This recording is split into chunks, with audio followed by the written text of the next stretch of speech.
We're here today to think Illinois. As you all know, for the last several weeks, the governor has been gallivanting around all over the country talking about Think Big America.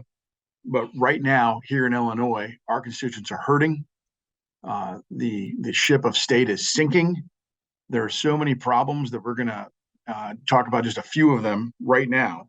But frankly, rather than thinking about America, Governor, you should be here, Illinois, joining us to think about Illinois and how to solve our constituents' problems.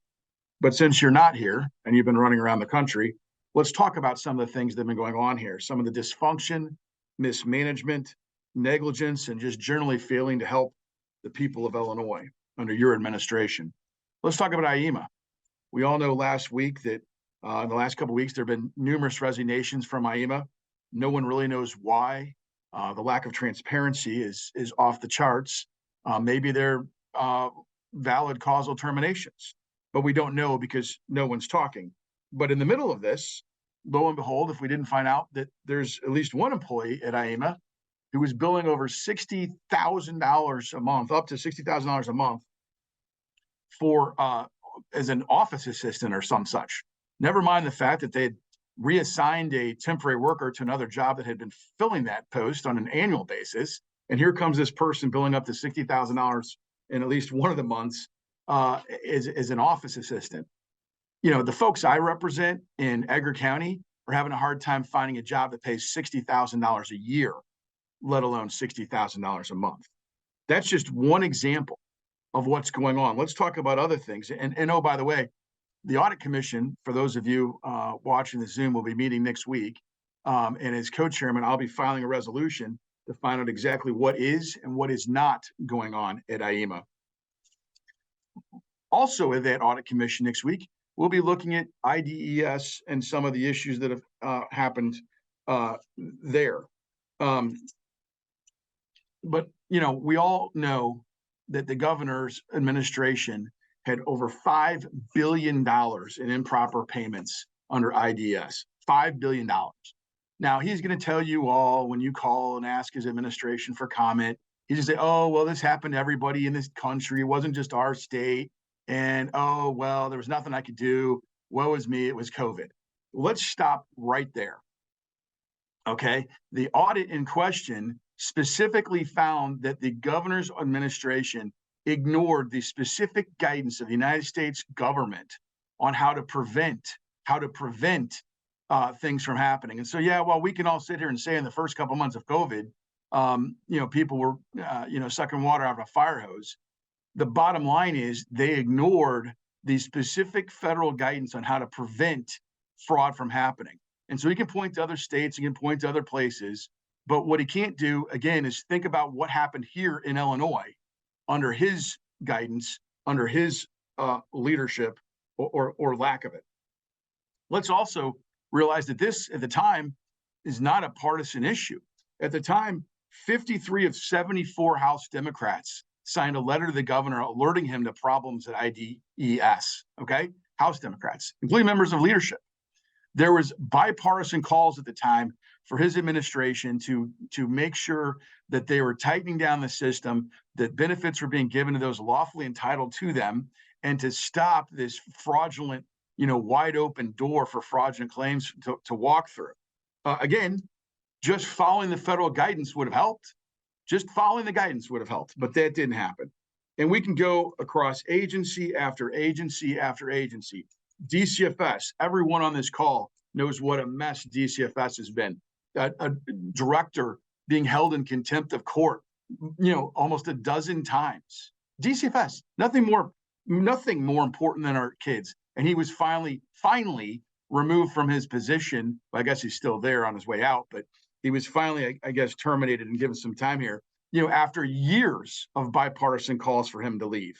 HFS, we're going to talk about that in a minute. Corrections, Veterans Affairs, corrections, an audit that found that Department of Corrections was releasing sex offenders into our communities without notifying victims and local law enforcement. Time and again, the failures by Governor Blagojevich are extreme.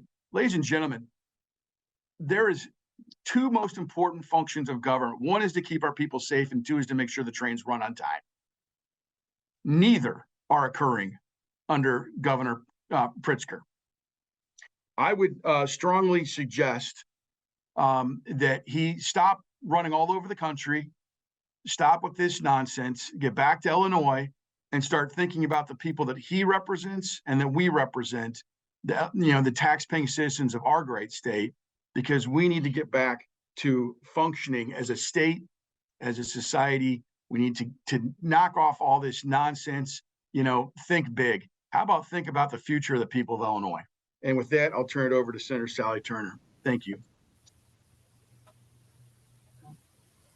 Thank you, Senator Rose. Good morning. I'm State Senator Sally Turner, and I represent the 44th Senate District of Illinois, which is in 10 counties in central Illinois, the swath right down the middle of the state. As my colleague said before, we're here because we fear this administration is more focused on national politics and the perceptions than managing our ongoing problems within our own state. And unfortunately, far too many agencies are plagued with dysfunction, mismanagement, and the lack of accountability. Instead of seeing improvements, we have only seen these issues grow more and more under the current leadership of this administration. Take, for example, the Illinois Department of Financial and Professional Regulation as an example. While it may not be terribly exciting sounding agency, it serves a critical function of licensing professionals so that they can actually work in our state. Right now, thousands of healthcare workers in this state are worried about their job security because of the long waiting periods they face to get their licenses renewed.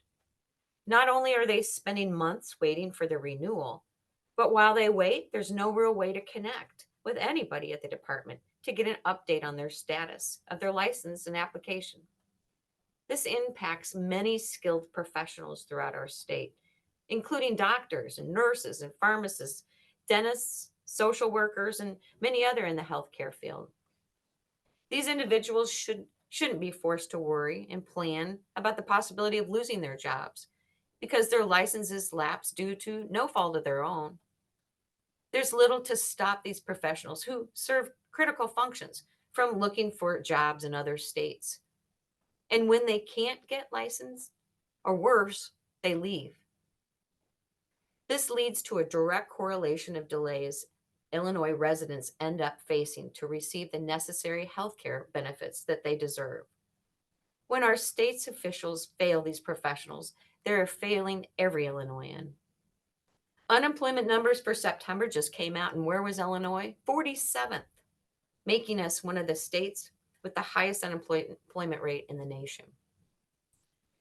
Yet we have people who can work and want to work, but because of this administration, they can't get licensed. Our district alone has received calls in the double digits asking for help.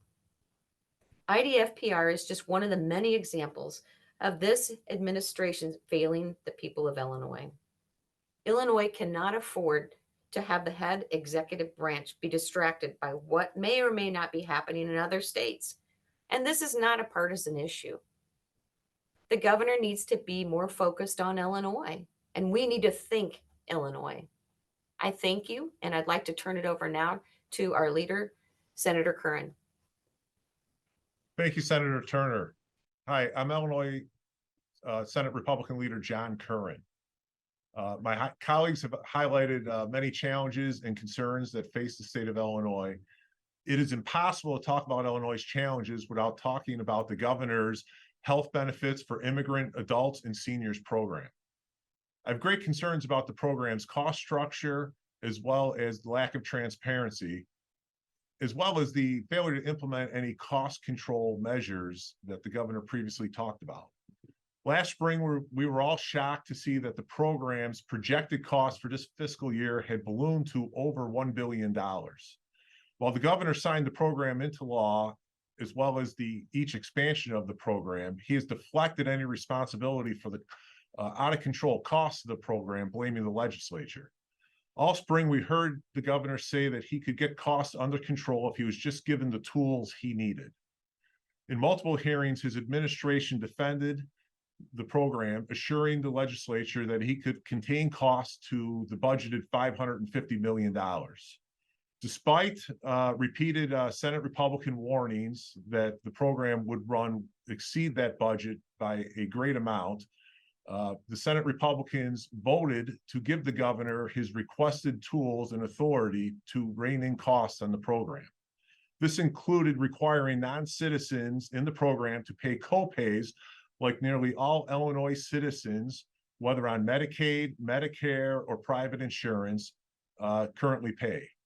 Yet last month, the governor went back on his agreement and refused to implement co-pays for this program and announced that all healthcare providers to refund any such payments that they had rightfully collected already. Now HFS is reporting program costs will hit a whopping $832 million this fiscal year, which is 50% above the budgeted $500 million for this program. This failure to implement co-pays is disrespectful to all Illinois taxpayers who are left with the bill for the governor's mismanagement. It is also disrespectful to Illinois families not in the program who continue to struggle with increased costs and co-pays.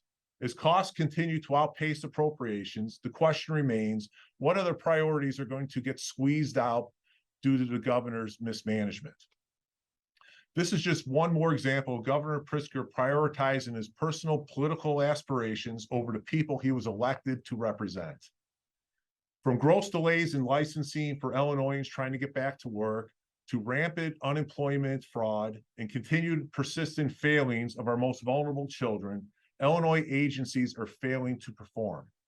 We need a chief executive that is going to focus on our problems right now, right here, today. Unfortunately, Governor Pritzker is more focused on expanding his name recognition on the national stage than managing this state and the departments under his sole control.